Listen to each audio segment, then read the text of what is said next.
ओम नमो भगवते वासुदेवाय। ओम नमो भगवते वासुदेवाय। ओम नमो भगवते वासुदेवाय। ओम अज्ञानतिमिरान्धस्य ज्ञानाञ्जनशलाकया चक्षुरुन्मिलितं येन तस्मै श्रीगुरुवे नमः। श्रीचैतन्यमनोभीष्टं स्थापितं येन भूतले स्वयं रूप कदा मह्यं ददाति सुपदान्तिकं वन्देऽहं श्रीगुरों श्रीयुतपदकमलं श्रीगुरों वैष्णवांश्च श्रीरूपं साग्रजातं सगणरघुनाथान्वितं तं सजीवं साद्वैतं सावधूतं परिजनसहितं कृष्णचैतन्यदेवं श्रीराधाकृष्णपादान् सगणललिता शिविशाखान्वितंश्च ये कृष्णा करुणासिन्धु दीनबन्धो जगत्पति गोपेश गोपिकान्त राधाकान्त नमोस्तुते। तप्तकाञ्चन गौराङ्गी राधे वृन्दावनेश्वरी वृषभानुसुते देवी प्रणमामि हरिप्रिये। वाञ्छाकल्पतरुभ्यश्च कृपा सिन्धुभ्येव च पतितानां पावनेभ्यो वैष्णवेभ्यो नमो नमः। नमो ॐ विष्णुपादाय कृष्णपृष्ठाय भूतले श्रीमते भक्तिवेदान्तस्वामिनिधि नामिने नमस्ते सारस्वती देवे गौरवाणि प्रचारिणे निर्विशेषशून्यवादी पाश्चात्यदेशकारि। जय श्री कृष्ण चैतन्य प्रभु नित्यानंद श्री अद्वैत गदाधर शिवासादि गौरभक्तवृंद। हरे कृष्ण कृष्ण कृष्ण हरे हरे हरे राम राम राम हरे हरे। गुरुवे गौरचंद्राय राधिकाय तदालये कृष्णाय कृष्ण भक्ताय तद्भक्ताय नमो नमः। हरे कृष्ण हरि ओम तत्सत्। അപ്പോൾ അടുത്ത ക്ലാസ്സിൽ ബൈഹാർട്ട് ചെയ്യാനുള്ള ശ്ലോകമാണ്. രണ്ടാമത്തെ അധ്യായത്തിലെ 20ാമത്തെ ശ്ലോകം. ന ജായത്തെ മ്രിയത്തെ വാ കദാചിൻ നായം ഭൂത്വാ ഭവിതാ വന ഭൂയാം അജോ നിത്യശാശ്വതോയം പുരാണോ ന ഹന്യത്തെ ഹന്യമാനേ ശരീരേ. ന ജായത്തെ മ്രിയത്തെ വാ കദാചിൻ നായം ഭൂത്വാ ഭവിതാ വന ഭൂയാം അജോ നിത്യശാശ്വതം യോ യം പുരാണോ ന ഹന്യത്തെ ഹന്യമാനേ ശരീരേ. സ്മിത മാതാജി.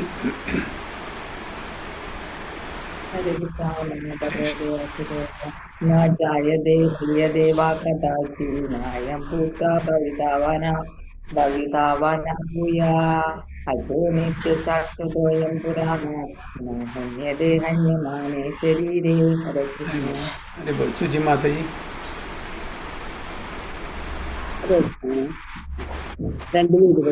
न जायते म्रियते वा कदाचिन् न्यायं भूत्वा भविता वा न भूया अजो नित्यश्चाश्वतोऽयं पुराणो न हन्यते हन्यमाने शरीरे. हरे कृष्ण. मंगला माताजी. हरे कृष्ण प्रभु जी प्रणाम।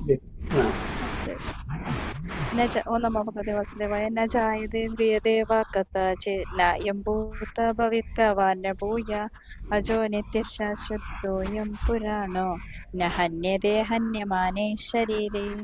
हरे कृष्ण. വിവർത്തനം വായിക്കണം. വിവർത്തനം ദിവ്യ പൂജ്യ ശ്രീ ശ്രീമദ് എ.സി. ഭക്തിവേദാന്ത സ്വാമി ശ്രീല പ്രഭുപാദ് കി ജയ്. ജയ് ശ്രീല പ്രഭുപാദ്. ആത്മാവിന് ഒരിക്കലും ജനന മരണങ്ങളില്ല. അത് ഉണ്ടായിട്ടില്ല, ഉണ്ടാകുന്നില്ല, ഭാവിയിൽ ഉണ്ടാവുകയുമില്ല. അജനും നിത്യനും ശാശ്വതനും പ്രാചീനനുമാണ്. ശരീരം നശിക്കുമ്പോൾ അതിന് മരണമില്ല. ഹരേ Krishna. For the soul there is neither birth nor death at any time. He has not come into being, does not come into being, and will not come into being. He is unborn, eternal, ever existing, and primeval. He is not slain when the body is slain. അപ്പോൾ ഭഗവാൻ ഇവിടെ അർജുനോട് പറഞ്ഞു കൊടുക്കുന്നത് ആത്മാവിൻ്റെ characteristics, സ്വഭാവം അല്ലേ. എന്താണ് ആത്മാവ്? ആത്മാവിൻ്റെ ആ സ്വഭാവം എന്താണ്, ഗുണം എന്താണ്, അതിൻ്റെ ക്യാരക്ടറിസ്റ്റിക്സ്. നമുക്ക് ആത്മാവിനെ പറ്റി കേട്ടിട്ടില്ല, നമ്മൾ ആത്മാവിനെ കണ്ടിട്ടില്ല. ഭഗവാൻ പറയുന്നത് മനസ്സിലാക്കുക. ആത്മാവിനെ കാണാൻ പറ്റുമോ? ഇല്ല, കാണാൻ പറ്റില്ല. ആത്മാവിന് ജനനമുണ്ടോ? ഇല്ല. മരണമുണ്ടോ? ഇല്ല. തുടക്കമില്ല, അവസാനമില്ല, മധ്യമില്ല. എവർ എക്സിസ്റ്റിംഗ് ആണ്. He has not come into being. അത് വന്നതല്ല, does not come into being. അത് അതേപോലെ വരുന്നുമില്ല, ആൻഡ് ഹി വിൽ നോട്ട്, വരാൻ പോകുന്നില്ല. അപ്പോൾ ഓൾവേസ് ദർ. അപ്പോൾ അതിൻ്റെ എറ്റേണാലിറ്റിയെ കാണിക്കുകയാണ്, ശാശ്വതമായിട്ടുള്ള ആ അവസ്ഥയെ കാണിക്കുകയാണ്. മുമ്പുണ്ടായിരുന്നു, ഇപ്പോഴുണ്ട്, ഇനി ഫ്യൂച്ചറുണ്ടാവും. അപ്പോൾ എവർ എക്സിസ്റ്റിംഗ്. അൺബോൺ, ജനനമില്ല. ശരീരത്തിന് ജനനമുണ്ട്, പക്ഷെ ആത്മാവിന് ജനനമില്ല. ആത്മാവ് ശരീരത്തിൽ പ്രവേശിക്കുന്നു മാത്രം. പിന്നെ എറ്റേണൽ, ശാശ്വതം, എവർ എക്സിസ്റ്റിംഗ്, എപ്പോഴും നിലനിൽക്കുന്നു, and primal and original. So it's not slain when the body slain. നമ്മുടെ ശരീരം നശിക്കുമ്പോൾ ആത്മാവിന് ഒന്നും സംഭവിക്കുന്നില്ല. ആത്മാവ് എറ്റേണലായിട്ട് എപ്പോഴും നശിക്കാതെ ഇവിടെ ഉണ്ടായിരിക്കും. കാരണം ഭഗവാൻ അനശ്വരമാണ്, അല്ലേ? ഭഗവാൻ എറ്റേണലാണ്. ഭഗവാന്റെ അംശങ്ങളായിട്ടുള്ള ആത്മാവ് എങ്ങനെ നശിക്കുക? അപ്പോൾ ഭഗവാനെ പോലെ തന്നെ ഭഗവാന്റെ അംശങ്ങളും ഒരിക്കലും നശിക്കില്ല. അതിന് ജനനമില്ല, അതിന് മരണമില്ല. അത് എവർ എക്സിസ്റ്റിംഗ് ആണ്, എപ്പോഴും ശാശ്വതമായിട്ട് നിലകൊള്ളുന്നു. അതുകൊണ്ടാണ് പറയുന്നത് അത് പ്രൈമവലും കൂടിയാണ്. കാരണം ഭഗവാൻ അതേപോലെ തുടക്കമില്ല, മധ്യമില്ല, അന്ത്യമില്ല, എപ്പോഴും നിലകൊള്ളുന്നു. അതേ ക്വാളിറ്റി ഭഗവാന്റെ അംശമായിട്ടുള്ള ആത്മാവിനും കിട്ടുന്നുണ്ട്, അല്ലേ? അതാണ് ഇവിടെ പറയുന്നത്.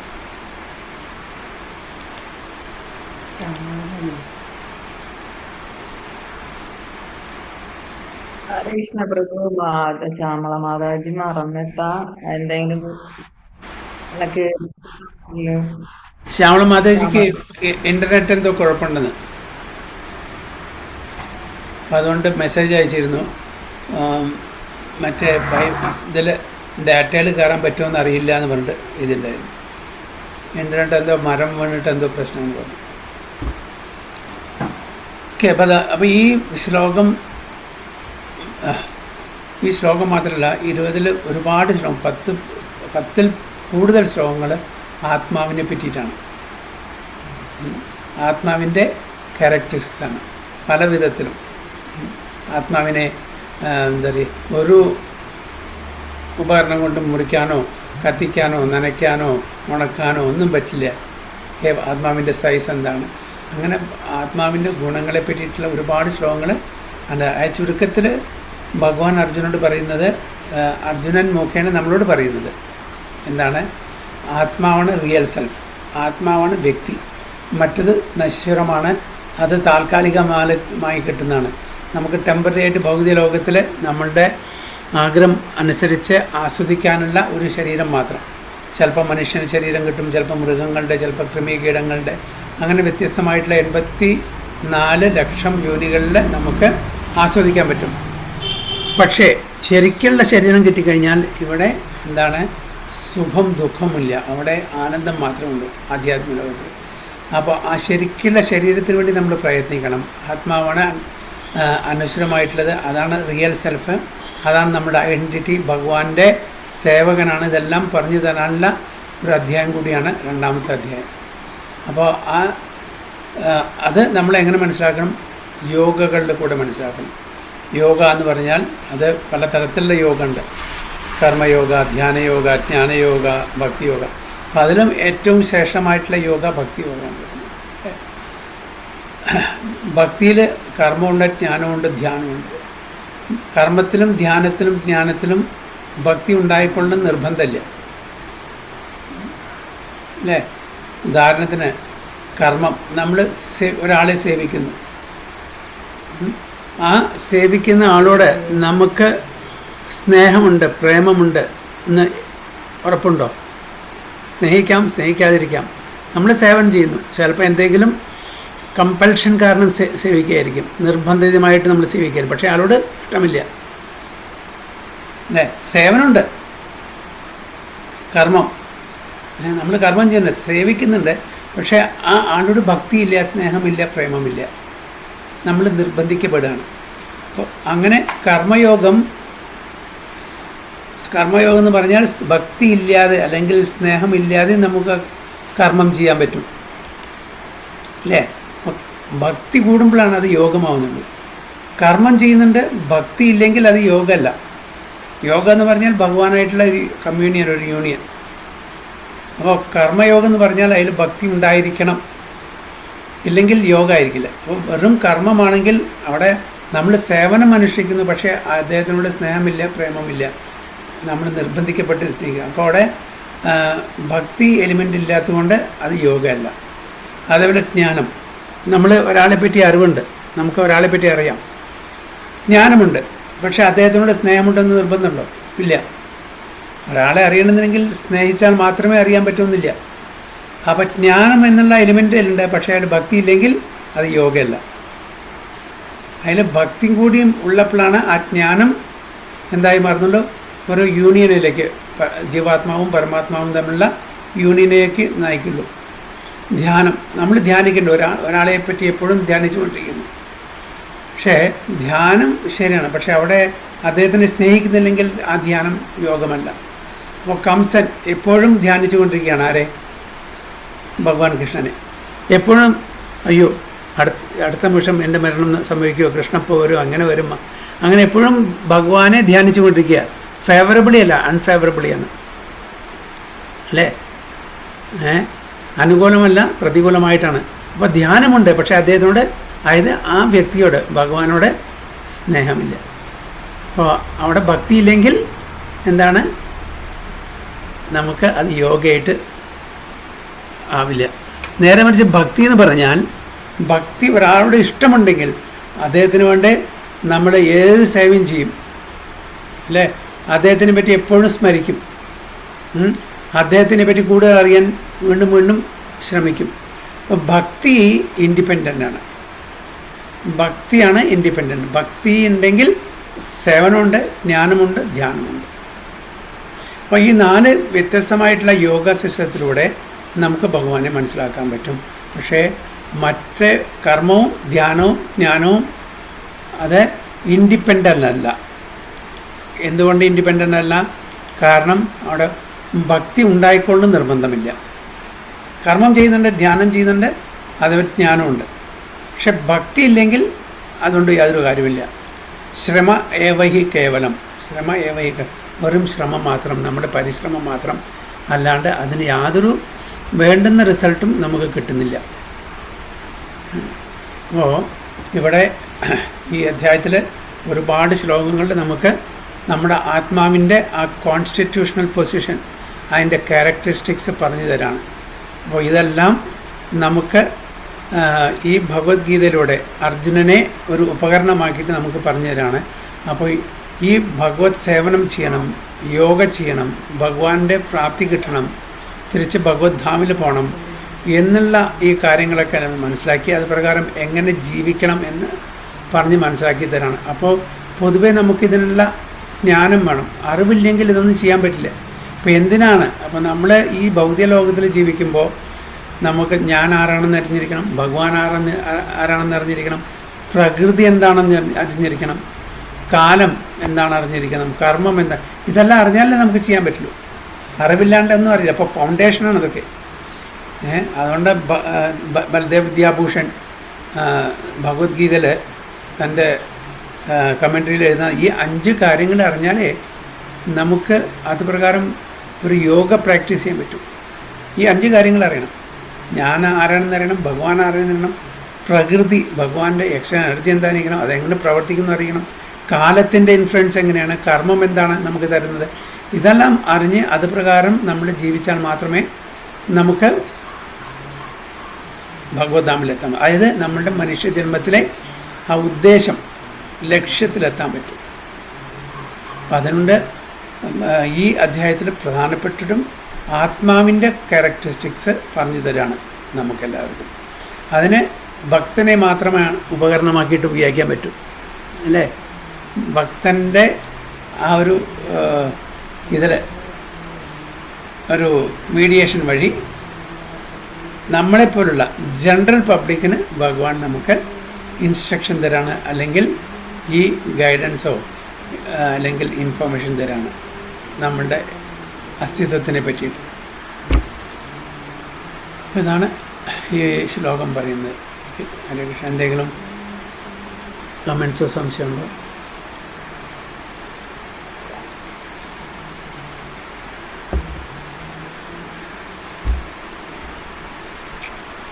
ഇല്ലെങ്കിൽ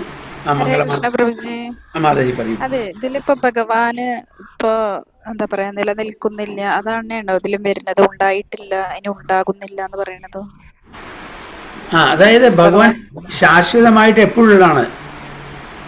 അതായത് ഒരു പ്രത്യേക സമയത്ത് സൃഷ്ടിക്കപ്പെട്ടതല്ല.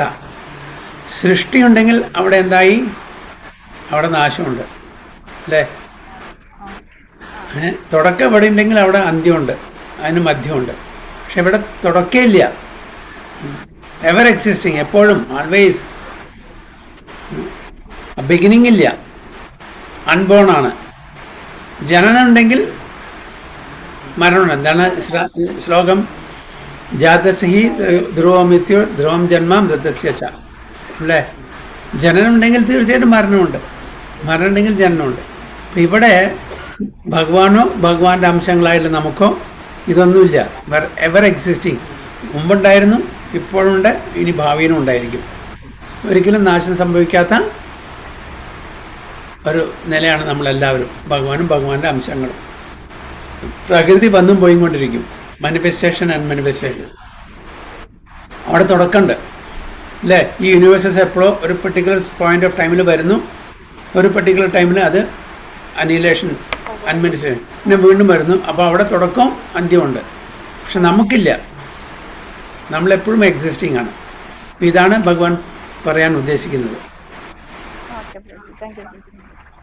ഹരേ കൃഷ്ണ. അതെന്തെങ്കിലും നമ്മൾ 6 എന്താണ് പിന്നെ റെഗുലർ ശ്ലോക? 5-ലാണ് പ്രഭുജി. 5-ലാണോ?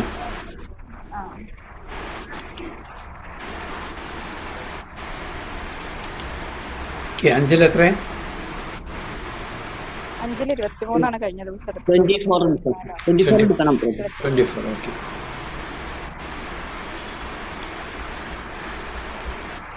ഹരി ബോൾ.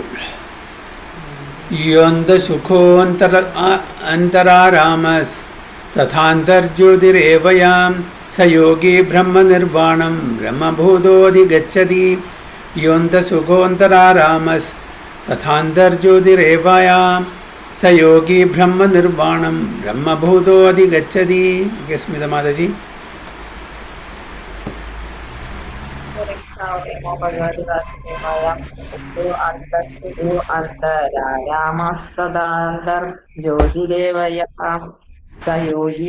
നിർവാണം ബ്രഹ്മഭൂതോ അധിഗച്ഛതി. ഹരേ കൃഷ്ണ. ഓക്കെ, സുചി മാതാജി. ഇതില് കേൾക്കുന്നുണ്ട് അന്തരാരാമ സദാന്തർജോതി ദേവയാ സയോഗി ബ്രഹ്മനിർവാണം ബ്രഹ്മഭൂതോധിഗച്ഛതി. Hare Krishna. Very good. Okay, മംഗളമാതാജി. ഹരേ കൃഷ്ണ. ഓം നമോ ഭഗവതേ വാസുദേവായ. യോ അന്തസ്സുഖോ അന്തരാമ അന്തരാരാമ സ്തദാന്തർജ്യോതിരേവയ സയോഗി ബ്രഹ്മനിർവാണം ബ്രഹ്മഭൂതോധിഗച്ഛതി. ഹരേ കൃഷ്ണ. ട്രാൻസ്ലേഷൻ. വിവർത്തനം. ദിവ്യപൂജ ശ്രീമതി സദാനന്ദ സ്വാമി ശില പ്രഭുപാദ് കി ജയ്. ജയ് ശില പ്രഭുപാദ്. ഊർജ്ജസ്വലനും ആനന്ദവും സുഖവും തന്നിൽ തന്നെ കുടികൊള്ളുന്നവനുമായ ഒരാളാണ് അന്തർമുഖനായ തികഞ്ഞ യോഗി. ബ്രഹ്മനിർവാണം പോക്കിയ അയാൾ മരണാനന്തരം പരമപദം പ്രാപിക്കും. ഹരേ കൃഷ്ണ. ഹരി ബോൾ.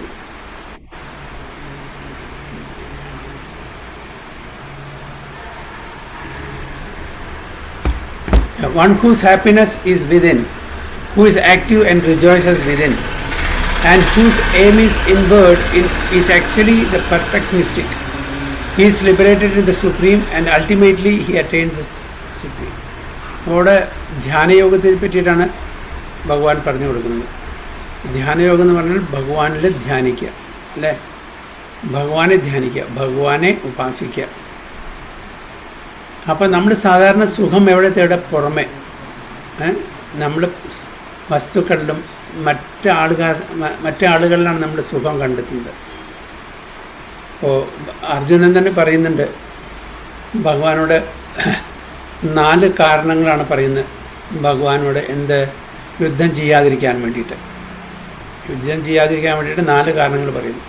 അപ്പോൾ അതിൽ ഒരു കാരണം പറയുന്നത്, എനിക്ക് ഈ യുദ്ധം ജയിച്ചിട്ട് ഈ രാജകൊട്ടാരം കിട്ടി, രാജാവായി, എന്നാലും എനിക്ക് നമ്മുടെ ആൾക്കാരില്ലാണ്ട് എനിക്ക് എങ്ങനെ ആസ്വദിക്കാൻ പറ്റും?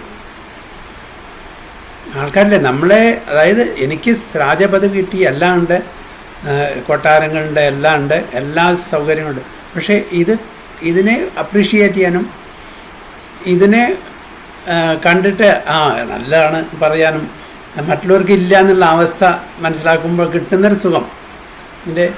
അതിനാളില്ലെങ്കിൽ എല്ലാവരും മരിച്ചു പോയാൽ യുദ്ധത്തിൽ ഞങ്ങൾ മാത്രം ഇവിടെ ജീവിക്കുമ്പോൾ എങ്ങനെ ആസ്വദിക്കാൻ പറ്റും? അപ്പോൾ ആസ്വദിക്കുക എപ്പോഴാണ്? എൻ്റെ സാധനമുണ്ട്, മറ്റുള്ളവരിൽ സാധനമില്ല, അപ്പോൾ എനിക്ക് ആസ്വദിക്കാം. ഇപ്പോൾ എൻ്റെ സാധനമുണ്ട്, മറ്റുള്ളവരിൽ സാധനമുണ്ട്, അപ്പോൾ എനിക്ക് ആസ്വാദനമില്ല. കാരണം വെച്ചാൽ എല്ലാവരുടെയും ഉണ്ടോ, അപ്പോൾ ഞാനൊരു സ്പെഷ്യലല്ല. എപ്പോഴാണ് മറ്റുള്ളവർക്ക് സന്തോഷമില്ലാതിരിക്കുക, എനിക്ക് മാത്രം സന്തോഷം കിട്ടുമ്പോൾ, അതാണ് പൊതുവേ ഭൗതിക ലോകത്തിൽ എല്ലാവരും ചിന്ത അതാണ്. എനിക്ക് എക്സാമിന് നല്ല മാർക്ക് കിട്ടിയാൽ അത് മറ്റുള്ളവർ കണ്ടിട്ട് അവർക്ക് കിട്ടാതിരിക്കുന്ന അവസ്ഥയിൽ എനിക്ക് സന്തോഷം. അപ്പോൾ എൻജോയ്മെൻറ്റിന് ആൾക്കാരില്ല. എൻ്റെ ആ ഹാപ്പിനെസ് കണ്ടിട്ട് അതിനെ അപ്രീഷിയേറ്റ് ചെയ്യാനുള്ള ആൾക്കാരില്ലാത്തതുകൊണ്ട് എനിക്ക് എന്താ കാര്യം യുദ്ധം ചെയ്തിട്ട്. പിന്നെ കമ്പാഷൻ. ആദ്യത്തെ കാര്യം എന്താണ്? കമ്പാഷൻ. കാരണം സ്വജനങ്ങളെ വധിക്കണം. അങ്ങനെ സ്വന്തം ആൾക്കാരെ, ഗുരുജനങ്ങളെ, അച്ഛന് തുല്യരായിട്ടുള്ള ആൾക്കാരെ, അതേപോലെ ഗ്രാൻഡ് ഫാദേഴ്സ് ലൈക്ക് ഭീഷ്മ, അങ്ങനത്തെ ആൾക്കാരെ, കസിൻസിനെ, ഫാദർ ഇൻ ലോസ്, ആ ടൈപ്പുള്ള ആൾക്കാരെ, ഇവരെല്ലാം സ്വജനങ്ങളെ, ബന്ധുമിത്രാദികളെ കൊന്നിട്ട് എനിക്ക് എന്ത് കിട്ടാനാണ്? അങ്ങനെ രാജ്യം കിട്ടിയിട്ട് എന്താ കാര്യം?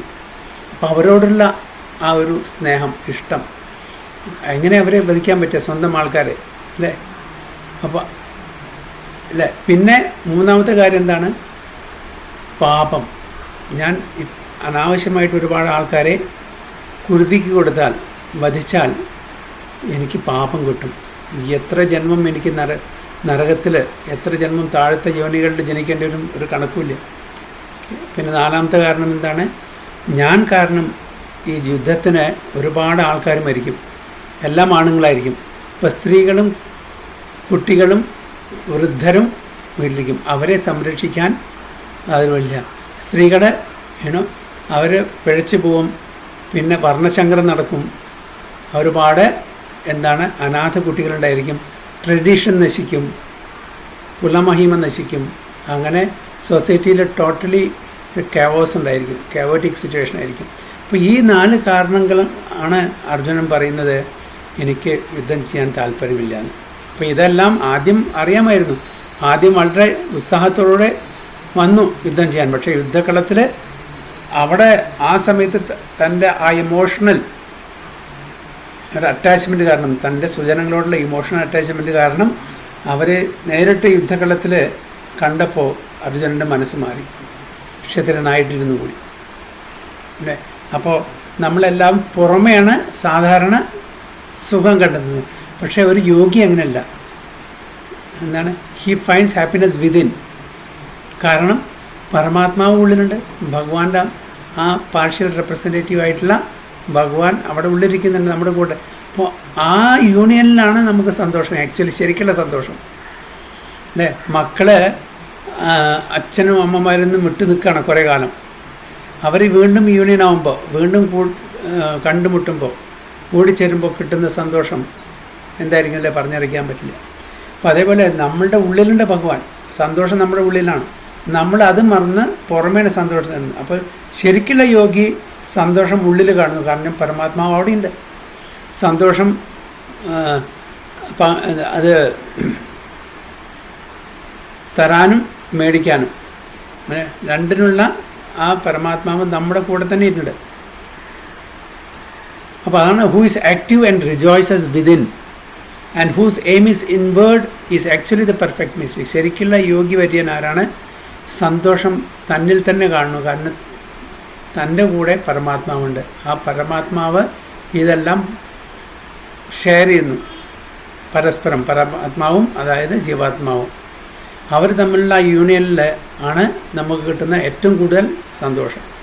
So he is liberated in the supreme and ultimately he attains the supreme. അങ്ങനെ നമ്മുടെ പരമലക്ഷ്യം ഭഗവാനെ പ്രാപിക്കുക എന്നുള്ളത്, അതും നമുക്ക് നേടാൻ പറ്റും. So unless one is able to relish happiness from within, how can one retire from the external engagements meant for deriving superficial happiness? അപ്പോൾ നമ്മൾ സന്തോഷം അത് ഉള്ളിൽ തന്നെ കാണണം.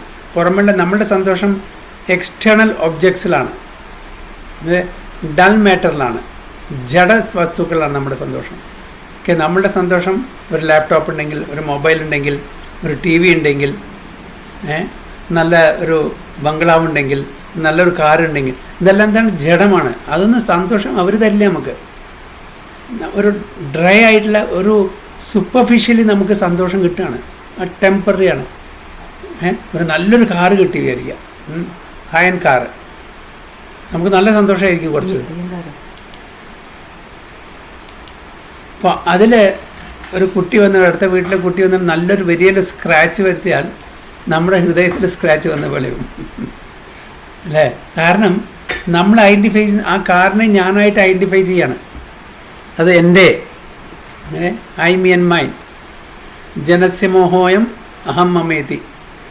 അപ്പോൾ അങ്ങനെ നമ്മൾ തെറ്റിദ്ധരിക്കുകയാണ്. ഒരു ജഡവസ്തുവിനെ നമ്മൾ ഞാനായിട്ട് ഐഡൻറ്റിഫൈ ചെയ്യുമ്പോൾ, എൻ്റേതായിട്ട് ഐഡൻറ്റിഫൈ ചെയ്യുമ്പോൾ നമുക്കതിൽ വിഷം വരും. പക്ഷേ അതുകൊണ്ടാണ് ടെമ്പററി ആണെന്ന് പറയുന്നത്, ഫ്ലിക്കറിങ് ആണത്. പക്ഷെ നമുക്ക് ആക്ച്വലി സന്തോഷം തരുന്നത് ഭഗവാനാണ്. ഓക്കെ, അപ്പോൾ നമ്മൾ സാധാരണ പറയാറുണ്ട്, ഒരു മിനിറ്റ് കേട്ടോ, സാധാരണ നമ്മൾ പറയും we love things and we use people. Actually എന്താ വേണ്ടത്? We should love people and we should use things. നമ്മൾ നേരെ ഉൾട്ടയാണ് ചെയ്യുക. സാധനങ്ങളെ നമ്മൾ സ്നേഹിക്കുന്നു, ആൾക്കാരെ നമ്മൾ ഉപയോഗിക്കുന്നു നമ്മുടെ സ്വാർത്ഥ താല്പര്യത്തിന്. നമ്മൾ ആക്ച്വലി വേണ്ടത്, നമ്മൾ സ്നേഹിക്കേണ്ടത് മനുഷ്യരെയും സാധനങ്ങളെ പല കാര്യങ്ങൾക്ക് കൂടി ഉപയോഗിക്കുക, അത്രേ വേണ്ടൂ. സാധനങ്ങളെ സ്നേഹിക്കല്ല വേണ്ടത്, സാധനങ്ങൾ ഉപയോഗിക്കാൻ മാക്സിമം യുക്ത വൈരാഗ്യം എന്ന് പറയുന്നില്ലേ, ഭഗവാന്റെ സേവനത്തിൽ ഉപയോഗിക്കുക, അതാണ് നമ്മൾ ചെയ്യേണ്ടത്. അപ്പോൾ സൂപ്പർഫിഷ്യൽ ഹാപ്പിനെസ്സാണ് നമ്മൾ എക്സ്റ്റേണലിൽ കിട്ടുക. So a liberated person enjoys happiness by factual experience. He can therefore sit silently at any place and enjoy the activities of life from within. അപ്പോൾ അതാണ് യോഗ്യവര്യന്മാർ കാട്ടിലേക്ക് പോയിട്ട് തപസ്സിക്കുമ്പോൾ അവർക്ക് ഒരാളും വേണ്ട, അവർക്കൊരു പ്രശ്നമില്ല.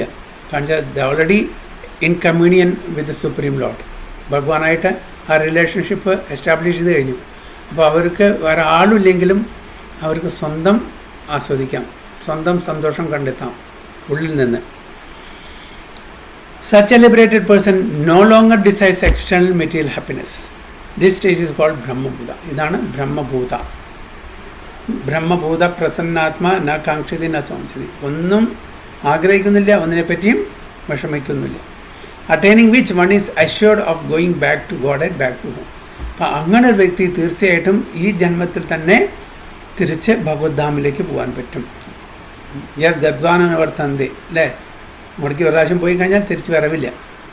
അങ്ങനത്തെ ഒരു വ്യക്തിക്ക് മാത്രമേ ഉള്ളൂ. നമ്മളെ എക്സ്റ്റേണൽ ആയിട്ടുള്ള കാര്യങ്ങളിലാണ് നമുക്ക് ഹാപ്പിനെസ്.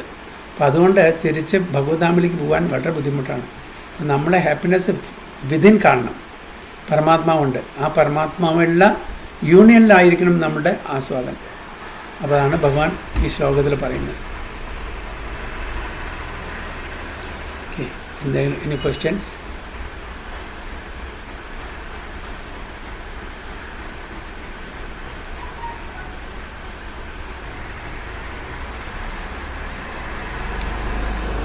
ഓക്കെ, അടുത്തത് 25.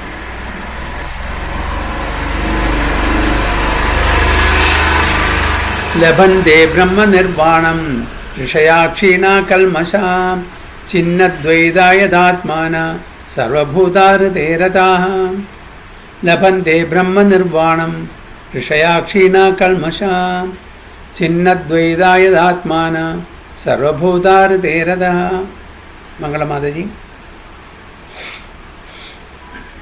ഹരേ കൃഷ്ണ പ്രഭുജി. ഹരേ കൃഷ്ണ. ഹരേ കൃഷ്ണ. ഓം നമോ ഭഗവതി വാസുദേവായ. ലഭന്തേ ബ്രഹ്മ നിർവാണം ഋഷയക്ഷീണ കൽമഷ ഛിന്നദ്വൈത യദാത്മാന സർവഭൂത ഹിതേരഥ. ഹരേ കൃഷ്ണ. സുചി മാതാജി.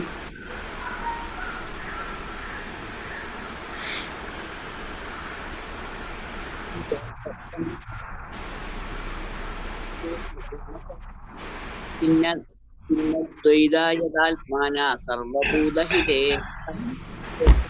हरि बोल. स्मिता माता जी.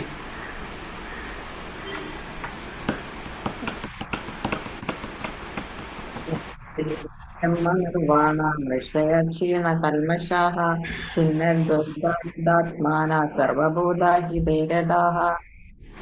വിവർത്തനം വായിക്കുന്നുണ്ട് പ്രഭു. വായിച്ചു.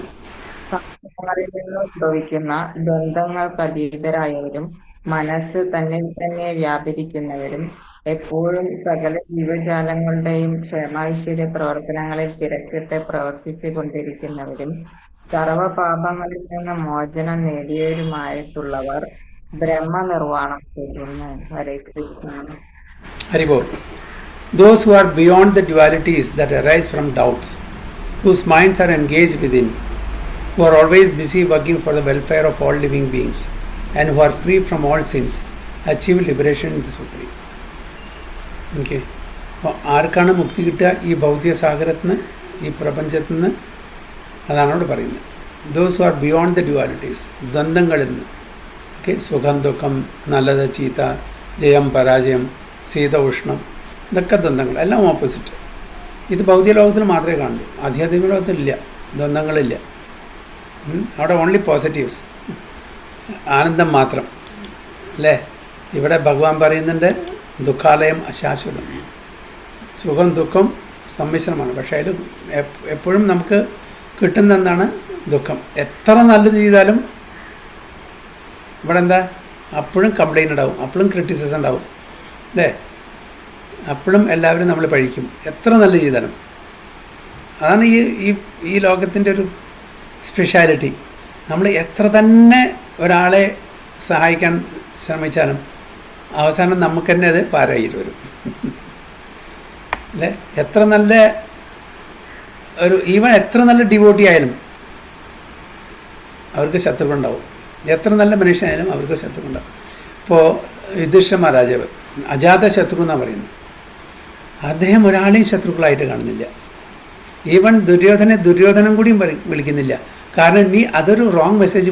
കാരണം ദുര്യോധനൻ എന്ന് പറഞ്ഞാൽ രണ്ട്, അതായത് നെഗറ്റീവ് കോണറ്റേഷനും ഉണ്ട്, പോസിറ്റീവ്. അപ്പോൾ അതിൽ രണ്ടും ആവാം. പക്ഷെ സുയോധനൻ എന്ന് പറഞ്ഞാൽ അതില്ല, അത് പോസിറ്റീവ് തന്നെ ഉള്ളൂ. അതുകൊണ്ട് ദുര്യോധന ഈവൻ സുയോധനൻ എന്ന് പറഞ്ഞിട്ട് വിളിക്കുള്ളൂ.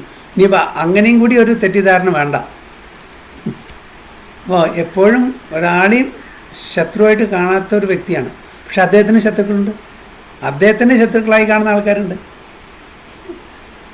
അപ്പോൾ അതാണ് ഈ ഭൗതിക ലോകം എന്ന് പറഞ്ഞാൽ. എപ്പോഴും എന്താണ്? എത്ര നല്ലവനായാലും ശരി അവർക്ക് ശത്രുക്കളുണ്ടായിരിക്കും.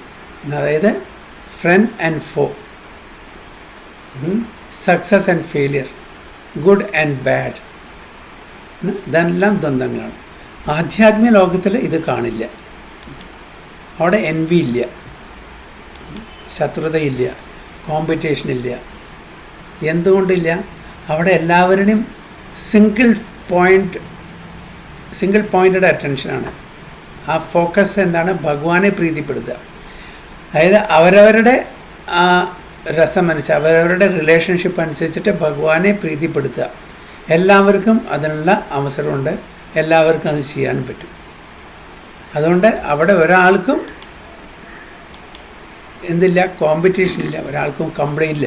അയ്യോ അദ്ദേഹത്തിന് കൂടുതൽ കിട്ടി, എനിക്ക് അവസരം കൂടുതൽ കിട്ടില്ല, ഇവിടെ എനിക്ക് സേവ കിട്ടിയില്ല, അവരെ വിളിച്ചു, ഞാൻ എത്ര കാലമായിട്ട് ഇവിടെ വന്നിട്ടുണ്ട്, എന്നെ മാത്രം പരിഗണിച്ചില്ല, എന്നെ അവഗണിച്ചു. ഈ കംപ്ലൈൻറ്റൊക്കെ നമുക്ക് ഇവിടെ ഉണ്ടാവും പൊതുവെ. പക്ഷേ അവിടെ അതില്ല. എന്തുകൊണ്ടില്ല? കാരണം എല്ലാവരും ഭഗവാന്റെ സേവനം, എല്ലാവർക്കും ഭഗവാനുമായിട്ടൊരു പെർട്ടിക്കുലർ റിലേഷൻഷിപ്പ് ഉണ്ട്. അതിൽ അവർ 100% വിജയിക്കുന്നു ആ സേവനത്തിൽ. ഒരാളും കംപ്ലൈൻ്റ് ഇല്ല. പിന്നെ ഇവിടെ ഇപ്പോൾ ഫോർ എക്സാമ്പിൾ ഒരു രാജാവുണ്ട്. ആ രാജാവിനെ സേവിക്കാൻ എത്ര പേര് വേണം? 10 പേര് വേണം, 20 വേണം, 100 പേര് വേണം. എല്ലാവർക്കും സേവിക്കാൻ ഡയറക്റ്റ്ലി പറ്റുമോ? ഇല്ല. പക്ഷെ ഭഗവത് ധാമിലും ഭഗവാൻ എത്ര വേണമെങ്കിലും എക്സ്പാൻഡ് ചെയ്യും തൻ്റെ ഭക്തന്മാർക്ക് വേണ്ടിയിട്ട്. അപ്പം എല്ലാവർക്കും ഭഗവാനെ സേവിക്കാനുള്ള ഒരു അവസരം കിട്ടും ഡയറക്റ്റ്ലി. എങ്ങനെ രാസലീലയിൽ ഭഗവാൻ എത്ര ഗോപികമാരുണ്ടായിരുന്നു അത്ര ഗോപികമാരായിട്ട് എക്സ്പാൻഡ് ചെയ്തു. അതുകൊണ്ട് കംപ്ലൈൻ്റ് ഇല്ല. അതേപോലെ 16,108 കൊട്ടാരങ്ങളിൽ 16,108 റാണിമാരുടെ കൂടെ ഭഗവാൻ ഓരോരുത്തരുടെ കൂടെ ഉണ്ടായിരുന്നു. അപ്പോൾ അവിടെ കംപ്ലൈൻറ്റ് വരാനുള്ള യാതൊരു ചാൻസും ഇല്ല അവിടെ. അതുകൊണ്ട് കോമ്പറ്റീഷനും ഇല്ല, ഇഷ്ടം പോലെ അവസരമുണ്ട്. പിന്നെ അതുമല്ല, ഓരോരുത്തരുടെയും സേവ എന്ന് പറഞ്ഞ് യൂണിക്കാണ്. ഓരോരുത്തരുടെയും സേവ യൂണിക്കാണ്. അതിനെ റീപ്ലേസ് ചെയ്യാൻ വേറെ ആരുമില്ല. അതാണ് വ്യത്യാസം. അപ്പോൾ ഭഗവാനും ഒരു പെർട്ടിക്കുലർ ജീവാത്മാവായിട്ടുള്ള ആ ഒരു ബന്ധം, ആ ഒരു സേവ, ആ സേവനം, അതിനെ റീപ്ലേസ് ചെയ്യാൻ വേറെ ഒരാളില്ല. അതുകൊണ്ടാണ് നമ്മളെക്കാട്ടിലും കൂടുതൽ ആഗ്രഹം ഭഗവത് ധാമിലേക്ക് നമ്മളെ കൊണ്ടുവരാൻ അല്ലെങ്കിൽ ഭഗവാനാണ്. കാരണം ആ വേക്കൻസി ഇപ്പോഴും ഇപ്പോൾ എൻ്റെ വേക്കൻസി അവിടെ ഇല്ല. ഞാൻ ചെയ്യുന്ന സേവ ചെയ്യാൻ അവിടെ ആളില്ല. മാതാജിമാർ ചെയ്യുന്ന സേവ, ഭഗവാനായിട്ട് ചെയ്യുന്ന സേവ ചെയ്യാൻ അവിടെ ആളില്ല. അപ്പം നമ്മൾ ചെയ്യുന്ന സേവ നമ്മളുടെ ആ തരത്തിൽ വിധത്തിൽ ആ വെറൈറ്റീസ് നമ്മൾ മാത്രമേ ഉള്ളൂ. അതുകൊണ്ട് അവിടെ കോമ്പറ്റീഷൻ ഇല്ല. അപ്പോൾ പറയുന്നത് those who are beyond the dualities that arise from doubts, ദ്വന്ദ്ങ്ങളില്ല, whose minds are engage within, who are always busy working for the welfare of living beings and who are free from all sins, achieve liberation supreme. അപ്പോൾ എന്താണ് എന്ന് ദ്വന്ദ്ങ്ങൾ ഉണ്ടാകാൻ പാടില്ല. എപ്പോഴും നമ്മൾ ഭഗവാന്റെ സേവനത്തിൽ മുഴുകിയിരിക്കണം. എപ്പോഴും മറ്റുള്ള നമ്മളുടെ സ്വജാതിയായിട്ടുള്ള മറ്റുള്ള വിജാതിയായിട്ടുള്ള ശരി സ്വജാതിയായാലും ശരി എല്ലാ ലിവിങ് ബീയിങ്സിൻ്റെ, മനുഷ്യർ മാത്രമല്ല. സ്വജാതി പറഞ്ഞാൽ നമ്മളുടെ മനുഷ്യർ, വിജാതി പറഞ്ഞാൽ മറ്റുള്ള എല്ലാ ജീവൻ. അപ്പോൾ എല്ലാ ജീവജാലങ്ങളുടെയും നന്മയ്ക്ക് വേണ്ടിയിട്ട് നമ്മൾ പ്രയത്നിക്കുക, അവരുടെ നന്മയ്ക്ക് വേണ്ടിയിട്ട്, വെൽഫെയർ.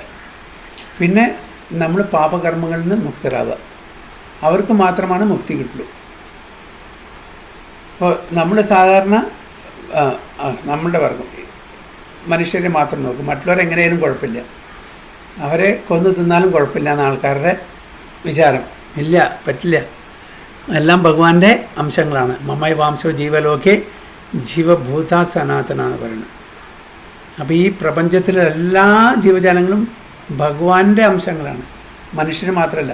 അപ്പോൾ ഒരു അച്ഛൻ്റെയും അമ്മയുടെയും മക്കളെ, ചില ആൾക്കാർ നല്ല പൊസിഷനായിരിക്കും, ചില ആൾക്കാർക്ക് അധികം എഡ്യൂക്കേഷൻ ഉണ്ടാവില്ല, നല്ല പൊസിഷൻ ആവില്ല, നല്ല ജോലി ആവില്ല. അതുകൊണ്ട് അവരെ തരം താഴ്ത്തി കാണാൻ പറ്റുമോ? അച്ഛനമ്മയ്ക്കും ഇവൻ ശമ്പളം കൂടെ കൊടുത്തിട്ടില്ല, അവന് നല്ല പൊസിഷനില്ല, നല്ല ജോലിയല്ല, അതുകൊണ്ട് ഈ മകനെ ഞാൻ സ്നേഹിക്കുന്നില്ല. ആരാണോ ശമ്പളം കൂടുതൽ പറ്റുന്നത്, ആരാണോ നല്ല പേരും പ്രശസ്തിയില്ല, ആ മകനെ മാത്രമേ സ്നേഹിക്കുന്നു പറയുമോ അച്ഛനും അമ്മയും? ഇല്ല. അതേപോലെ നമ്മളുടെ സുപ്രീം ഫാദർ ശ്രീകൃഷ്ണ ഭഗവാൻ, അത് ഈ മനുഷ്യനായും ശരി, മൃഗങ്ങളായും ശരി, പക്ഷികളായും ശരി, കൃമികീടങ്ങളായും ശരി, മത്സ്യങ്ങളായാലും ശരി, വൃക്ഷങ്ങളായും ശരി, എല്ലാവരെയും ഒരേപോലെ കാണുന്നു. നമ്മളതിനെ ഡിസ്ക്രിമിനേറ്റ് ചെയ്യുന്നു, അതാണ് തെറ്റ്. അപ്പോൾ നമ്മൾ ഒരിക്കലും ഒരു ജീവജാലങ്ങളെയും എക്സ്പ്ലോയിറ്റ് ചെയ്യാൻ പാടില്ല. ഭഗവാൻ എന്താണോ ശാസ്ത്രത്തിൽ പറഞ്ഞിരിക്കുന്നത് അത് പ്രകാരം നമുക്ക് വേണ്ടുന്ന കോട്ട എടുത്തിട്ട് നമ്മുടെ സർവൈവലിന് വേണ്ടുന്ന കോട്ട മാത്രം നമ്മൾ സ്വീകരിച്ച് മറ്റുള്ളവർക്ക് ശല്യമില്ലാത്ത രീതിയിൽ അറ്റ്ലീസ്റ്റ് സഹായിക്കാൻ പറ്റില്ലെങ്കിലും ശല്യപ്പെടുത്താതിരിക്കുക. ഇവിടെ സഹായിക്കാനാണ് പറഞ്ഞത്, വെൽഫെയർ ആക്ടിവിറ്റീസ് ചെയ്യണം. നമ്മൾ മറ്റുള്ളവരുടെയും കൂടിയും ആ ഒരു ഉന്നമനം നമ്മൾ ആഗ്രഹിക്കണം, അതിനുവേണ്ടി നമ്മൾ പ്രവർത്തിക്കണം. കാരണം വെച്ചാൽ നമ്മൾ ഉയർന്ന ഒരു പൊസിഷനിലാണ്, മനുഷ്യജന്മത്തിലാണ്. ആ ജന്മം കിട്ടിയിട്ടില്ല നിർഭാഗ്യവശാൽ ഇതേവരെ. അപ്പോൾ അവരെയും പതുക്കെ എവോൾവ് ചെയ്തിട്ട് മനുഷ്യജന്മത്തിലേക്ക് കൊണ്ടുവരാനുള്ള ആ ഒരു സഹായം നമുക്ക് ചെയ്യാൻ പറ്റുമെങ്കിൽ ചെയ്യണം. അപ്പം എല്ലാ ജീവജാലങ്ങൾക്കും, മനുഷ്യർക്ക് മാത്രമല്ല, അങ്ങനത്തെ ഒരാൾക്ക് മാത്രമാണ് ഭഗവാനിലേക്ക് അടുക്കാനും ഭഗവാനെ പ്രാപിക്കാനും പറ്റുള്ളൂ. So only a person who is fully in Krishna consciousness can be said to be engaged in welfare work for all living entities. അപ്പോൾ ജീവകാരുണ്യ പ്രവർത്തനം ചെയ്യുന്ന ഒരുപാട് ആൾക്കാരുണ്ട്, ഒരുപാട് സോഷ്യൽ ആക്ടിവിറ്റീസ് ചെയ്യുന്ന സോഷ്യൽ അതായത് ഉള്ള ഒരുപാട് ഓർഗനൈസേഷൻസ് ഉണ്ട് അല്ലേ. ജീവകാരുണ്യ പ്രവർത്തനം എന്താണ്? ജീവകാരുണ്യ പ്രവർത്തനം പൈസ ഇല്ലാത്തവർക്ക് പൈസ കൊടുക്കുക, അതേപോലെ ഭക്ഷണം ഇല്ലാത്തവർക്ക് ഭക്ഷണം കൊടുക്കുക, വിദ്യ ഇല്ലാത്തവർക്ക് വിദ്യ, സ്കൂളിൽ അഡ്മിഷൻ മേടിച്ച് കൊടുക്കുക, പൈസ കൊടുക്കുക, ഹോസ്പിറ്റലിൽ പോകുമ്പോൾ അവരെ സഹായിക്കുക. അങ്ങനെ ഒരുപാട് ഭൂമികുലുക്കം, സുനാമി, ഹറിക്കെയിൻ, ഡ്രോട്ട്, ഇങ്ങനത്തെ ഉള്ള നാച്ചുറൽ കലാമിറ്റീസ് വരുമ്പോൾ അതിൽ എഫക്റ്റ് ആയിട്ടുള്ള ആൾക്കാരെ സഹായിക്കുക. അതിന് chief ministers relief fund, prime ministers relief fund, ഈ ഫണ്ട് ആ ഫണ്ട്, അവർക്ക് സഹായം കൊടുക്കുക, ഇതെല്ലാം ജീവകാരുണ്യ പ്രവർത്തനങ്ങളാണ്. പക്ഷേ ഇത് അൾട്ടിമേറ്റ് ആണോ? അല്ല. എന്തുകൊണ്ട് അൾട്ടിമേറ്റ് അല്ല? ഇതുകൊണ്ട് ഭഗവത് പ്രാപ്തി നേടാൻ പറ്റുമോ? മംഗളമാതാജി, എന്തുകൊണ്ട് അൾട്ടിമേറ്റ് അല്ല? അത് നല്ലതാണ്, നല്ല കർമ്മമാണ് ചെയ്യുന്നത്, പക്ഷെ അൾട്ടിമേറ്റ് ബെനിഫിറ്റ് കിട്ടുമോ? ഇല്ല. കാരണം പുണ്യകർമ്മമാണ് അത്. പിന്നെ നമ്മളിവിടെ വീണ്ടും ജനിക്കേണ്ടി വരും. പുണ്യം, അത് പുണ്യകർമ്മം മാത്രമേ ഒന്നുള്ളൂ. പുണ്യം 2 തരത്തിലുണ്ട്. ഒന്ന് ഭൗതിക തലത്തിലുള്ള പുണ്യം, ആധ്യാത്മിക തലത്തിലുള്ള പുണ്യം. ആധ്യാത്മിക തലത്തിലുള്ള പുണ്യം എന്ന് പറഞ്ഞാൽ സ്പിരിച്വൽ പുണ്യം. മറ്റത് നമുക്ക് അതിൻ്റെ റിസൾട്ട് കിട്ടും. ഭൗതിക തലത്തിലുള്ള പുണ്യം പറഞ്ഞാൽ അത് അനുഭവിക്കാൻ വേണ്ടി മാതാജി പറഞ്ഞ പോലെ വീണ്ടും വരേണ്ടി വരും. പിന്നെ നമ്മൾ ചെയ്യുന്ന സേവനം, ഈ ജീവകാരുണ്യ പ്രവർത്തനം, അത് ഓൺ എ ഗ്രോസ് ലെവലിന് ശരീരത്തിന് മാത്രമാണ്. ആത്മാവിനെ അത് സ്പർശിക്കുന്നില്ല. ആത്മാവിൻ്റെ ഉദ്ധരണം സംഭവിക്കുന്നില്ല അവിടെ. ആത്മാവിൻ്റെ ഭക്ഷണം എന്താണ്? ആത്മാവിന് ഭക്ഷണം വേണ്ടേ? എന്താണ് ആത്മാവിൻ്റെ ഭക്ഷണം? ചാൻഡിങ് ആണോ? ഭഗവത് സേവനം. കാരണം വെച്ചാൽ ആത്മാവ് പരമാത്മാവിൻ്റെ അംശമാണ് അല്ലേ? അപ്പോൾ ആ പരമാത്മാവിൻ്റെ ആ ഒരു യൂണിയനിൽ വരുമ്പോൾ മാത്രമേ അതിന് സന്തോഷം വരുള്ളൂ. അപ്പോൾ അതിന് വേണ്ടുന്ന കാര്യങ്ങളാണ് ശ്രവണം, കീർത്തനം, വിഷ്ണു സ്മരണം, പാദസേവനം, അർച്ചനം, വന്ദനം, ദാസ്യം, സഖ്യം, ആത്മദീപം. അത് നമ്മൾ പറഞ്ഞു കൊടുക്കാതെ വെറും ശരീരത്തിന് ഭക്ഷണം കൊടുത്തു കൊടുത്തു, എന്തെങ്കിലും മുറി വന്നാലും മരുന്ന് വെച്ച് കൊടുത്തു, അല്ലെങ്കിൽ നമുക്ക് കുറച്ച് വസ്ത്രം കൊടുത്തു, അത് ശരീരത്തിന് മാത്രമേ ഉള്ളൂ, ആത്മാവിന് ബാധകമാവുന്നില്ല. അപ്പം ആത്മാവിന് ബാധകമാണെങ്കിൽ ഭഗവത്ഗീത പറഞ്ഞു കൊടുക്കണം, സിദ്ധാന്തം പറഞ്ഞു കൊടുക്കണം, പാപകർമ്മങ്ങൾ ചെയ്യാതിരിക്കാനുള്ള ഒരു ഇൻസ്പിരേഷൻ കൊടുക്കണം. ഇതൊക്കെയാണ് ആത്മാവിനെ സ്പർശിക്കുള്ളൂ. അപ്പോൾ നമുക്ക് ഈ ഭൗതിക ലോകത്ത് നിന്ന് കയറുന്നുണ്ടെങ്കിൽ ആധ്യാത്മികമായിട്ടുള്ള ജ്ഞാനം പറഞ്ഞു കൊടുക്കണം. മറ്റത് വെറും ശരീരത്തിന് മാത്രമാണ് ജീവകാരുണ്യ പ്രവർത്തനം. അപ്പോൾ ഏറ്റവും നല്ല ജീവകാരുണ്യ പ്രവർത്തനം ചെയ്യുന്ന ആരാണ്? ഒരു ഭക്തൻ മാത്രമേ ചെയ്യുന്നുള്ളൂ. കാരണം അവരാണ് ശരിക്കുമുള്ള ആ ജ്ഞാനം പറഞ്ഞു കൊടുക്കുന്നത്. എന്തുകൊണ്ടാണ് നമ്മളെല്ലാം ഇവിടെ ക്ലേശങ്ങൾ അനുഭവിച്ച് ജീവിക്കുന്നത് എന്ന് പറഞ്ഞ് മനസ്സിലാക്കി ആ തരത്തിലേക്ക് നമ്മളെ മൗൾഡ് ചെയ്ത് ഒരു ഭക്തനാക്കി മാറ്റുന്ന ഒരു ഭക്തൻ, വേറൊരു ഭക്തൻ, ഈസ് എ പെർഫെക്റ്റ് ഡിവോട്ടി. അതാണ് വെൽഫെയർ ആക്ടിവിറ്റി. വെൽഫെയർ ആക്ടിവിറ്റി പറഞ്ഞാൽ പെർമനൻ്റായിട്ട് ഒരാളെ ഈ ഭൗതിക ലോകത്ത് നിന്ന് ആധ്യാത്മിക ലോകത്തിലേക്ക് പറഞ്ഞേക്കാൻ കഴിയുന്നൊരു വ്യക്തി. മറ്റേ വ്യക്തി ജീവകാരുണ്യം പറഞ്ഞ ഒരു നേരം ഭക്ഷണം കൊടുത്തു, ഓക്കെ, വീടില്ലെങ്കിൽ വീടുണ്ടാക്കി കൊടുത്തു, ഹോസ്പിറ്റൽ എക്സ്പെൻസിന് പൈസ കൊടുത്തു, ഇതൊക്കെ നല്ല തന്നെ, നല്ല കാര്യം. പക്ഷെ അതിനും ഉപരിയാണ് ഈ ഭൗതിക സാഹചര്യത്തിൽ നിന്ന് നമ്മൾ കരകയറി ആധ്യാത്മിക ലോകത്തിലേക്ക് എത്തിക്കാൻ നമ്മളെ സഹായിക്കുന്ന ഒരു വ്യക്തി ചെയ്യുന്ന ആ welfare activity. So when a person is actually in the knowledge that Krishna is the fountainhead of everything, then when he acts in that spirit, he acts forever. അപ്പോൾ എങ്ങനെ നമ്മൾ പ്രവർത്തിക്കണം? അതായത് ഭഗവാൻ കൃഷ്ണനെ മധ്യേ വെച്ചുകൊണ്ട് അദ്ദേഹത്തിൻ്റെ പ്രീതിക്ക് വേണ്ടിയിട്ട് നമ്മൾ ചെയ്യുമ്പോൾ എല്ലാവരെയും നമ്മൾ സേവനം ചെയ്യുന്നു. So the sufferings of humanity are due to forgetfulness of Krishna as supreme enjoyer, supreme proprietor and supreme friend. എന്തുകൊണ്ടാണ് നമ്മൾ ക്ലേശം അനുഭവിക്കുന്നത്? നമ്മൾ ഭഗവാനെ മറന്നു. ഭഗവാനാണ് ഇതെല്ലാം ആസ്വദിക്കുന്നത്, ഭഗവാനാണ് ഇതിൻ്റെ എല്ലാം നാഥൻ. ഇതൊക്കെ നമ്മൾ മറന്ന് നമ്മളാണ് ആ ഭഗവാന്റെ സ്ഥലത്ത് നമ്മൾ വയ്ക്കുന്നു. ഞാൻ ഓരോരുത്തരും അല്ലേ, ഞാനാണ് ഇതിൻ്റെ നാഥൻ, ഞാനാണ് ഇതിൻ്റെ നിയന്ത്രാവ്, ഞാനാണ് ഇതിൻ്റെ ആസ്വാദകൻ. എല്ലാവരും അവനവനെ അവിടെ സ്ഥാപിക്കുകയാണ്. ഭഗവാനെ മറന്ന് ഭഗവാനെ മാറ്റിയെടുത്തി. അപ്പം ഞാൻ ഭഗവാന്റെ ആ റോൾ എടുക്കുകയാണ്, കൺട്രോളർ, പ്രൊപ്പറേറ്റർ, മാസ്റ്റർ, എൻജോയർ. അപ്പോഴാണ് പ്രശ്നം വരുന്നത്. അതാണ് ഇവിടെ പറയുന്നത് ദ സഫറിങ്സ് ഓഫ് ഹ്യൂമാനിറ്റി. നമ്മൾ സഫർ ചെയ്യുന്നത് ഞാൻ മാസ്റ്ററല്ല, ഞാൻ കൺട്രോളറല്ല, ഞാൻ എൻജോയറും അല്ല. എന്നിട്ടും ഞാൻ ആ പദവിക്ക് വേണ്ടിയിട്ട് ശ്രമിക്കുമ്പോഴാണ് എനിക്ക് ക്ലേശങ്ങൾ വരുന്നത്. നേരെ മറിച്ച് ഭഗവാനെ മധ്യവെച്ച് ഭഗവാനെല്ലാം ഭഗവാന്റെ പ്രീതിക്ക് വേണ്ടിയിട്ടാണ് നമ്മളെല്ലാം ചെയ്യണമെന്നെങ്കിൽ അപ്പോൾ ഒരു പ്രശ്നമില്ലാണ്ട് കാര്യങ്ങൾ നടക്കും. അപ്പോൾ സഫറിങ്ങിൻ്റെ കാരണം നമ്മൾ ഭഗവാനെ മറന്നു. ആ ഭഗവാന്റെ റോള് നമ്മൾ ഏറ്റെടുക്കുകയാണ്. അല്ലേ? പറഞ്ഞു മനസ്സിലായില്ലേ? നമ്മൾ സഫർ ചെയ്യാനുള്ള കാരണം ഞാൻ ഭഗവാനായിട്ട് തെറ്റിദ്ധരിക്കപ്പെടുന്നു. I am also Krishna, I am also Narayana, I am the enjoyer, I am the proprietor, I am the controller, I am the master എന്നീ എന്നൊരു നിലപാട് സ്വീകരിക്കുമ്പോൾ നമുക്ക് സഫറിങ് വരുന്നു. സോ അതാണ് പറയുന്നത്. Therefore, to act to revive this consciousness within the entire human society is the highest welfare work. അപ്പോൾ ഇതിനെ റിവൈവ് ചെയ്യുക, അതാണ് ഏറ്റവും നല്ല ജീവകാരുണ്യ പ്രവർത്തനം.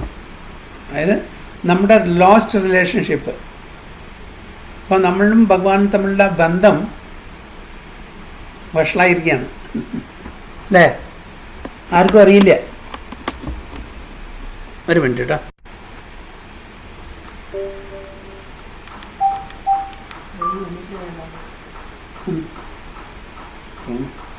അപ്പോൾ നമ്മളും ഭഗവാനും തമ്മിലുള്ള ബന്ധം നമ്മൾ മറന്നിരിക്കുകയാണ്. അപ്പം അതിനെ റീ എസ്റ്റാബ്ലിഷ് ചെയ്യാണെന്ന് വേണ്ടത്. അത് ഭക്തന്മാർക്ക് ചെയ്യാൻ പറ്റും. അപ്പോൾ അങ്ങനെ ഭക്തന്മാർ ഈ ടോപ്പ് മോസ്റ്റ് വെൽഫെയർ വർക്കിൽ ഏർപ്പെടണം. Not on a bodily level. അല്ല, അതും ആവശ്യമാണ്, ഇല്ല എന്നല്ല പറയുന്നത്. പക്ഷെ അതിനും ഉപരിയായിട്ട് നമുക്ക് ഇത് പറഞ്ഞു തരണം. So one cannot be engaged in such first class welfare work without being liberated in the supreme. അപ്പോൾ ആർക്കാണ് ചെയ്യാൻ പറ്റുക? ഒരു ശുദ്ധ ഭക്തനെ ചെയ്യാൻ പറ്റും. ഒരു ശുദ്ധ, അതായത് one who is not liberated in the supreme cannot do that. First class welfare വർക്കിൻ്റെ കാര്യം പറയണം. വെൽഫെയർ വർക്കിൽ ഡിഫറെൻറ്റ് ഗ്രേഡേഷൻ ഉണ്ട്. on a bodily level, on a mental level, on a physical or on a spiritual level. But a spiritual level ആ ഒരു welfare വർക്കാണ്. That is ultimate. അതാണ് ആവശ്യം. മറ്റത് സെക്കൻഡറി ആണ്. A Krishna conscious person has no doubt about the supremacy of Krishna. He has no doubt because he is completely freed from all sins. This is the state of divine love. This is the state of divine love. Divine love എന്ന് പറയുമ്പോൾ അവിടെ motivation ഇല്ല, expectation ഇല്ല, selfless service. ഒരു ഉത്തമാധികാരി അവർ എന്ത് പ്രവൃത്തി ചെയ്താലും എന്ത് ദൗത്യം ചെയ്താലും ഒരു എക്സ്പെക്റ്റേഷനോട് കൂടി ചെയ്യില്ല. നമ്മളെല്ലാം ചെയ്യുമ്പോൾ എന്താണ്? There is an agenda, there is an expectation, some minimum expectation. Okay, ഒന്നുമില്ലെങ്കിൽ ഒരു വളരെ ബേസിക് ലെവലിലെ ആൾക്കാരാണെങ്കിൽ എന്തെങ്കിലും ചെയ്താൽ, ഒരു ഉപകാരം ചെയ്താൽ ഒരു പ്രത്യുപകാരം നമ്മൾ പ്രതീക്ഷിക്കും. ചെയ്തിട്ടില്ലെങ്കിൽ കണ്ടോ, ഞാൻ അദ്ദേഹത്തിന് വേണ്ടുന്ന സമയത്ത് ഒരുപാട് സഹായിച്ചു, ഇപ്പം എനിക്ക് ആവശ്യമുണ്ട്, തിരിഞ്ഞു നോക്കുന്നില്ല ആൾ പറയും. This is the basic. Gross ലെവലിൽ കുറച്ചും കൂടി ജ്ഞാനയോഗികളാണെന്ന് ഒന്നും ഇച്ഛിക്കാതെ എനിക്ക് എൻ്റെ കയ്യിലുണ്ട്, ഭഗവാൻ തന്നിട്ടുണ്ട്, ഞാൻ അവരെ സഹായിക്കുന്നു, അത്ര ഞാനൊന്നും എക്സ്പെക്റ്റ് ചെയ്യുന്നില്ല. പക്ഷേ അവിടെയും എക്സ്പെക്റ്റേഷൻ ഉണ്ട്. എന്താണ് അവിടെ എക്സ്പെക്റ്റേഷൻ? ഗ്രോസ് ലെവലിൽ നമുക്ക് എക്സ്പെക്റ്റേഷൻ കാണില്ല അല്ലേ? ഒരു കർമ്മയോഗ എന്ന് പറഞ്ഞാൽ, ഒരു കർമ്മി എന്ന് പറഞ്ഞാൽ ഞാൻ I help him and he should help me. ഇതാണ് എക്സ്പെക്റ്റേഷൻ. വേണ്ടുന്ന സമയത്ത് അയാളെ സഹായിച്ചു, എനിക്ക് വേണ്ട സമയത്ത് അയാളും സഹായിക്കണം. I scratch his back, he scratches my back അല്ലേ? പക്ഷേ ജ്ഞാനയോഗികൾ എന്താണ്? ജ്ഞാനികൾ എന്താ ചെയ്യുന്നത്? അവരൊന്നും പ്രതീക്ഷിക്കാണ്ട് മറ്റുള്ളവരെ സഹായിക്കും. എനിക്ക് ഭഗവാൻ അറിഞ്ഞ് കനിഞ്ഞ് തന്നിട്ടുണ്ട്, എൻ്റെ ഉള്ളതുകൊണ്ട് ഞാൻ കൊടുക്കുന്നു, ഞാനൊന്നും പ്രതീക്ഷിക്കുന്നില്ല. പക്ഷേ എങ്കിലും അവിടെ എക്സ്പെക്റ്റേഷൻ. എന്താണ് എക്സ്പെക്റ്റേഷൻ അവിടെ?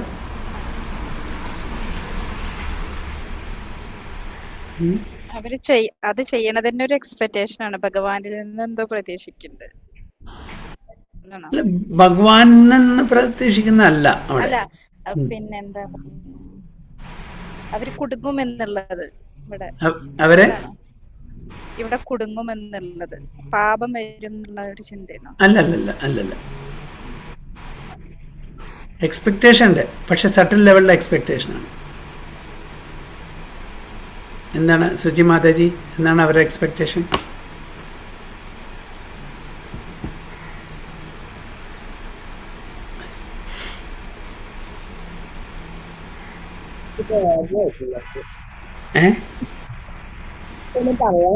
ഓർമ്മ വരുന്നില്ല.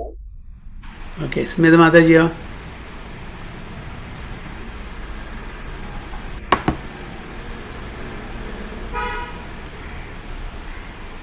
ജ്ഞാനികൾ എന്ത് എക്സ്പെക്റ്റ് ചെയ്തിട്ടാണ് മറ്റുള്ളവരെ സഹായിക്കുന്നത്, മറ്റുള്ളവർക്ക് ഒരു ജീവകാരുണ്യ പ്രവർത്തനത്തിൽ ഏർപ്പെടുന്നത്? എന്താണ് അവരുടെ എക്സ്പെക്റ്റേഷൻ? ജ്ഞാനികളൊന്നും പ്രതീക്ഷിക്കുന്നുണ്ടാവില്ലല്ലോ പ്രഭു. പ്രതീക്ഷിക്കുന്നില്ല, പക്ഷെ ചെറിയൊരു പ്രതീക്ഷയുണ്ട് അവർക്കും. അവരുടെ എന്താ പറഞ്ഞേ? പുണ്യം കിട്ടുന്നില്ല. പുണ്യം അവർക്ക് വേണ്ട, പുണ്യമല്ല. അതായത് ചെറിയൊരു പ്രശംസ, നെയിം ഫെയിം. ഞാനൊരു സ്കോളറാണ്, ഞാനൊരു ദാനിയാണ്, ആ ഒരു പ്രശംസ. എല്ലാം അറിയുന്നുള്ള ഭാവമാണോ? എല്ലാം അറിയുന്നല്ല. ഇപ്പൊ ഫോർ എക്സാമ്പിൾ, ഞാനൊരു സ്കോളറാണ്, ഞാനൊരു പണ്ഡിതനാണ്, അങ്ങനെ ജ്ഞാനി എന്നുള്ള ഒരു പൊസിഷനില്ലേ, ഒരു സ്കോളർ, ഫിലോസഫർ ആൻഡ് ഒരു ചാരിറ്റബിൾ പേഴ്സൺ എന്നുള്ളൊരു ആ ഒരു പൊസിഷൻ, ആ ഒരു ആഗ്രഹം, അത് സട്ടിലാണ്. ഒന്നും ഇപ്പം 1,00,000 കൊടുക്കാം, അവർ ചിലപ്പോൾ 10 ലക്ഷം കൊടുത്തായിരിക്കാം ചാരിറ്റി ആയിട്ട്. അവരൊന്നും ആഗ്രഹിക്കുന്നില്ല, ഫ്രീ ആണ്. പക്ഷെ എന്താണ് അവിടെ? നെയിം ഫെയിം, പ്രശസ്തി, അത് ആവശ്യം അവർക്ക്.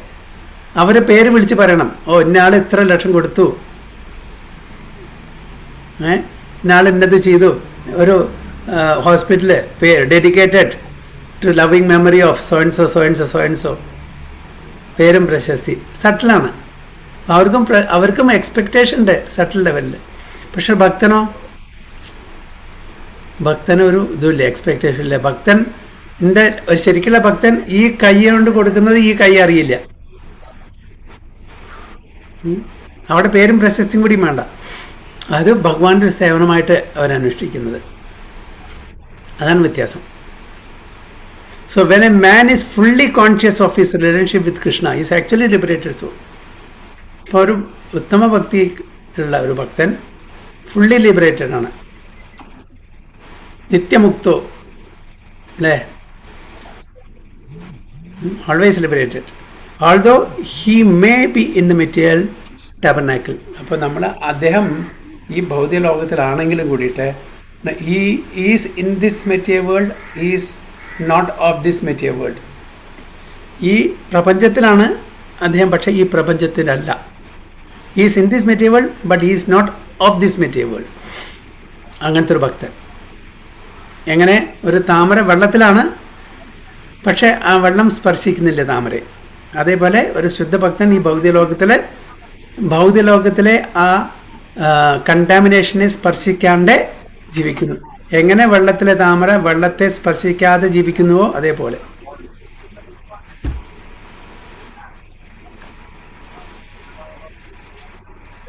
ഓക്കെ, ക്ലിയർ ആയോ? അതാണ് മെറ്റീരിയൽ വേൾഡിലാണെന്നല്ല എന്ന് പറഞ്ഞത്. അതെ. So although he may be in this material tabernacle, he is liberated. അപ്പോൾ ഈ ഭൗതിക ലോകത്തിലും അവർ മുക്തരായിട്ട് ജീവിക്കുന്നു. അവരിവിടെയാണ്, പക്ഷേ ഇവിടുത്തെ ഒന്നും അവരെ സ്പർശിക്കുന്നില്ല. അതാണ് ഞാൻ താമരയുടെ ഉദാഹരണം തന്നെ. താമര വെള്ളത്തിലാണ്, പക്ഷേ വെള്ളം സ്പർശിക്കുന്നില്ല, അല്ലേ? ആ ചളി അതിനെ സ്പർശിക്കുന്നില്ല. അപ്പം ആ വെള്ളത്തിലുള്ള ചളി സ്പർശിക്കുന്ന, അതേപോലെ ഈ ഭൗതിക ലോകത്തിലെ 3 ഗുണങ്ങളും മറ്റുള്ള യാതൊരു മലം, അതായത് ഡേർട്ട്, അങ്ങനത്തെ ഡിവോട്ടീസിനെ, ഭക്തന്മാരെ സ്പർശിക്കുന്നില്ല. അതുകൊണ്ട് അവർ പ്യുവറാണ്, അവർ ലിബറേറ്റഡ് ആണ്.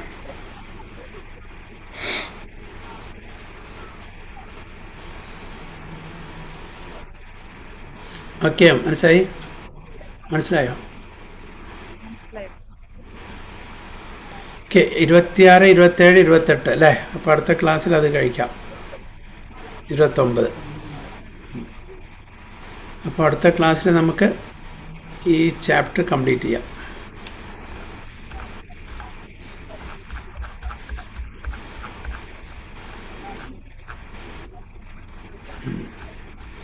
ഓക്കെ, ഇപ്പോൾ 26 അടുത്ത ക്ലാസ്. കാമക്രോധ വിമുക്താനാം. ഹരേ കൃഷ്ണ. വാഞ്ച കൽപ്പതരുഭ്യശ്ച കൃപാ സിന്ധുഭ്യവച പതിതാനാം പാവനേഭ്യോ वैष्णवेभ्यो नमो नमः. अनंत कोटि वैष्णवी की जय, श्री प्रभुपाद की जय, गुरु महाराज की जय, गो प्रेमानंद.